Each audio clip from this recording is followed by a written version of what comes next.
Perek Rei, Mishnah Kaf. Mishnah de número 20. Yehudá ben Teimá Omer. Yehudá, filho de Teimá, diz: Reveiaz Kanamer Vekal Kanesher. Seja valente como o leopardo e leve como a águia. Veratz Katzvi Vegibor Kari.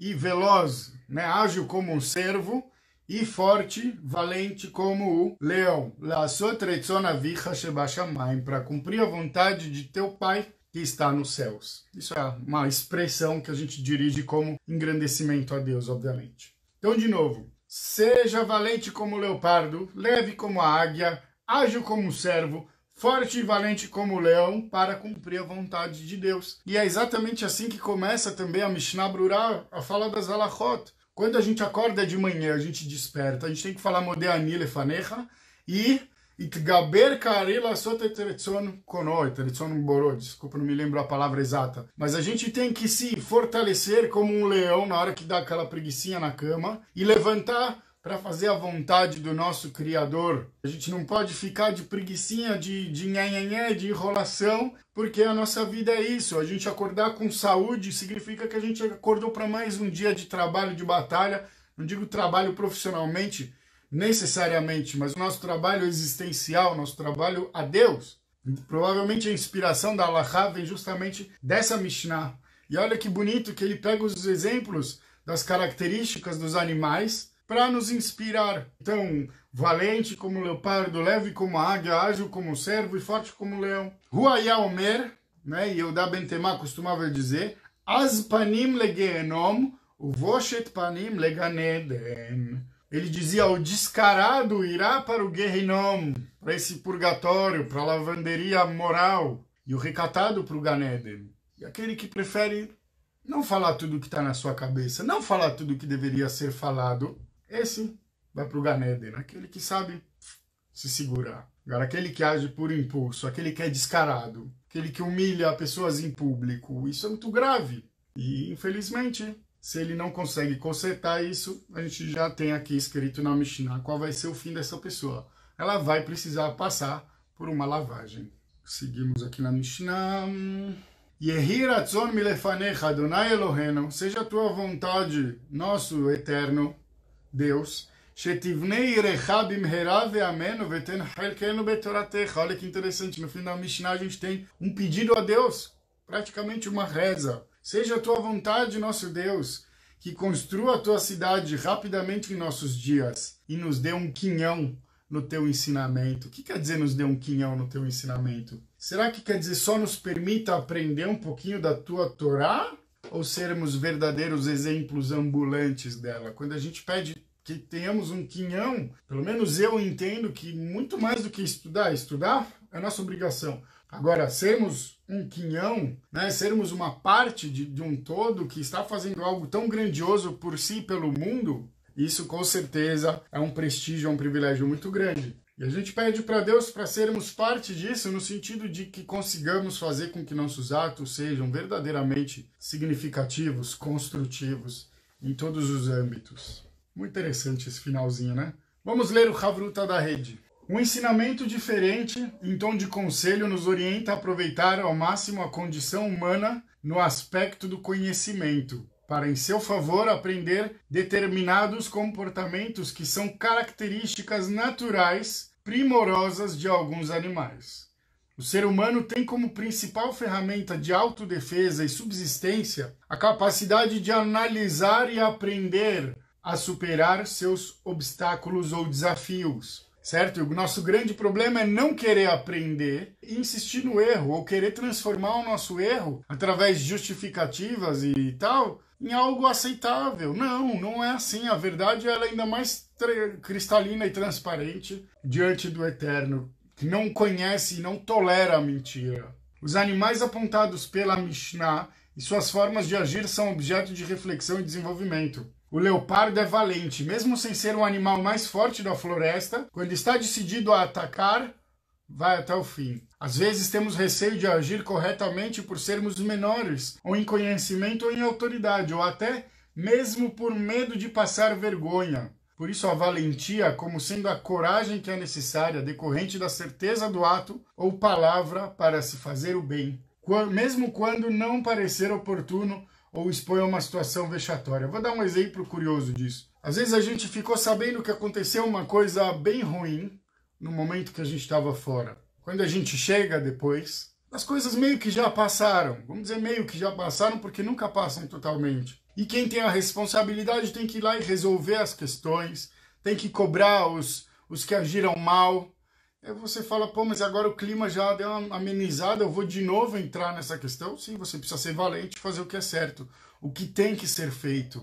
Aprender toda a dimensão de um quinhão das palavras de Hashem. A palavra de Hashem é muito extensa, o ser humano ainda não compreende toda essa imensidão. Interessante essa visão de Baran. Ela não conversa tanto com o meu íntimo, sendo muito sincero, mas eu também não acho que ela está fora dessa ideia. Eu acho que é realmente a gente ter o privilégio de poder ter participado nisso. Quando a gente pede isso para Deus, a gente está, na verdade, tentando se conscientizar que só depende da nossa própria iniciativa e que é isso que Deus vai abençoar na nossa vida. Essa é a forma que eu entendo. Mas achei muito interessante esse ponto que você colocou.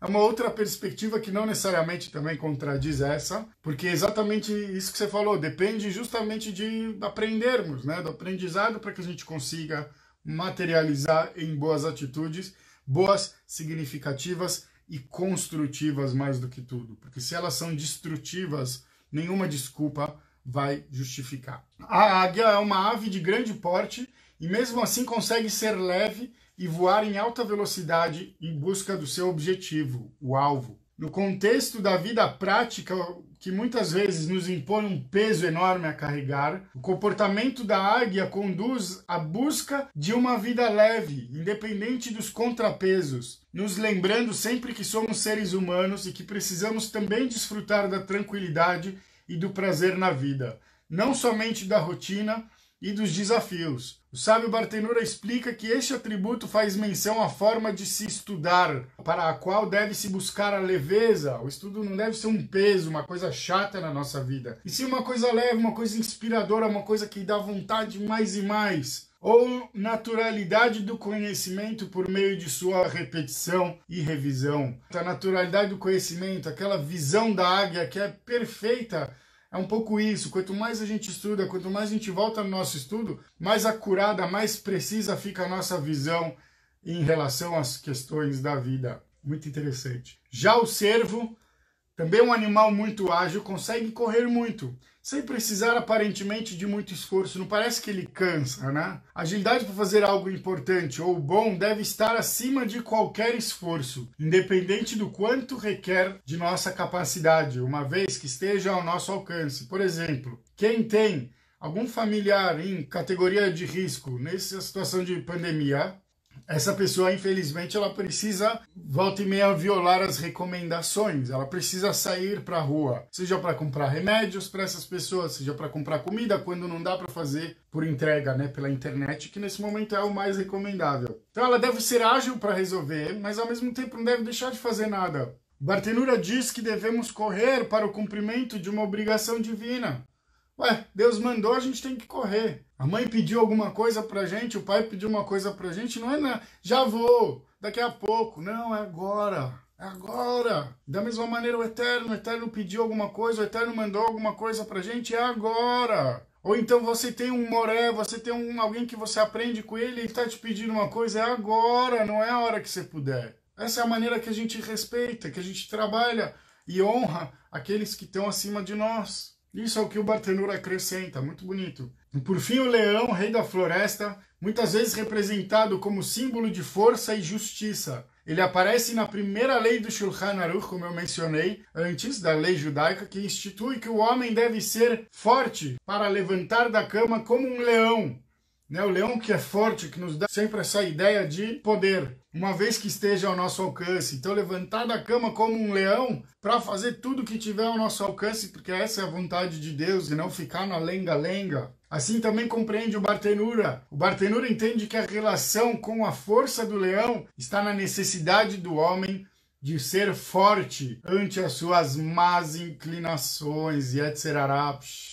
Vejam que linda explicação aqui que o Bartenura nos traz sobre a força. Onde está a força do homem? Ela tem que estar no segurar dos seus desejos, não nos muca e tal. A gente já falou isso antes. Tem que estar na sua capacidade de segurar seus desejos, o seu Yetzer Hará. Eis eu Gibor. A gente perguntou quem é o forte, a Kovesh Titzro, aquele que domina, que conquista o seu ensejo, o seu instinto de errar, o seu impulso de ser o justiceiro humilhando o outro, muitas vezes não pensando em todos os aspectos, não considerando que não cabe a nós isso, que nós nunca temos o direito de fazer isso, por exemplo. O objetivo disso tudo, com todas as posturas ativas que a Mishnah nos orienta a adotar, não é o orgulho, não é saber tanto ao ponto de se considerar superior, mas sim a humildade como ferramenta principal para lembrarmos sempre quem somos, o nosso lugar e objetivo, enquanto humanidade e enquanto membros do povo judeu. Por isso, o descarado encontrará destruição e o recatado o paraíso, como foi mencionado antes. Muitas pessoas, infelizmente, precisam estudar isso muitas e muitas vezes com muita atenção. Todos nós temos que estudar com certeza, mas infelizmente algumas pessoas mal intencionadas precisam estudar isso mais do que as outras e com um martelo na cabeça para ver se entra. Quando pedimos a Deus que reconstrua seu templo, estamos nos referindo à era da redenção do mundo, onde o respeito, a compaixão e a justiça predominarão. E ao pedirmos para fazer parte da Torá de Deus, referimos-nos à manutenção de nossa essência espiritual, que é boa, pois é parte integrante da plenitude divina e deste processo de construção e aperfeiçoamento do mundo. Vamos ler um pouquinho mais do Bartenura. Leve como a águia, lachzor achar talmudcha, para você voltar depois de ter estudado. Falar, vou estudar de novo. Pô, o shiur de hoje foi tão legal. Durou meia hora, 1 hora, 40 minutos, eu vou estudar de novo, vou separar esse tempo em algum momento do meu dia. Vou estudar de novo, leve como uma águia, porque quanto mais vezes eu estudar, mais eu vou absorver isso na minha cabeça, na minha vida, na minha conduta. Mais significado eu vou atrelar às minhas ações e ao meu propósito de vida. Então essa ideia de leve como uma águia, de voltar no estudo, tornar esse estudo cada vez mais leve, cada vez a gente domina mais e mais ainda o conhecimento, para poder fazer um uso melhor dele. Gibor Kari, como a gente mencionou do Bartenura, para conquistar o seu desejo, o seu Yetzer Hará, das proibições, dos pecados. Azpanim, lefish azut nikar befanim, porque a arrogância, o descaramento, você já vê na cara da pessoa, a pessoa que não é humilde na cara. Infelizmente, tem pessoas que se fingem de humildes. E é exatamente no deslize que você percebe o quanto elas não são humildes, o quanto elas são arrogantes, ou nas entrelinhas, na forma como ela fala, se colocando numa condição de superioridade ou de diferença, tentando bancar o humilde, tentando bancar o quietinho. Na boa, gente. Só não percebe isso quem, enfim. E isso é triste, porque está nos nossos meios, porque está escrito na testa da pessoa, e ela é tão arrogante que ela não percebe isso. Quando ela se olha no espelho, ela não consegue ler o que está escrito na sua testa. Shetivnei rechabi merabe ameno, que a gente pede para Deus que Ele reconstrua rapidamente a sua cidade em nossos dias, rapidamente em nossos dias. Kelomar, que Ele quer dizer que Shem shehonantanu zot hamidah, assim como você nos agraciou com esse atributo, Shesiman lezer Avraham, que simboliza a descendência de Avraham, Baishanim Rahamanim Begomle Hassadim, pessoas que são misericordiosas, benevolentes e tímidas e fechadas nesse sentido. Assim seja a tua vontade também de construir a tua cidade para que possamos ser bons, fazer o bem dentro dela, poder ser este exemplo que toda a ideia de Jerusalém combinada com a ideia de Am Israel, do povo de Israel, representa. Tudo isso, de alguma maneira, também relacionado à nossa postura em relação ao coletivo, porque é isso que vinha sendo ensinado nos mandamentos anteriores, de responsabilidade, de humildade, de não nos colocarmos em posição de superioridade, especialmente quando não nos cabe isso, quando cabe evitar. Eu acho que esse pode ser um dos meus maiores defeitos na sinagoga, que eu não quero me impor em cima das pessoas. Normalmente eu tento civilizadamente, numa conversa, mostrar para elas o quanto elas estão sendo tolas e anti-Torá, anti-judaicas nas suas atitudes. Quando elas insistem na sua própria vaidade, a gente acaba precisando tomar medidas desagradáveis, né? Como, por exemplo, excluir uma pessoa de uma comunidade, que é algo muito triste. Mas não é novidade. O que acontecia com quem falava mal dos outros no deserto? Tinha que ser posto para fora do acampamento. O que aconteceu com quem falou mal de Moshe Rabbeinu? Miriam e Aharon, Miriam foi punida com lepra.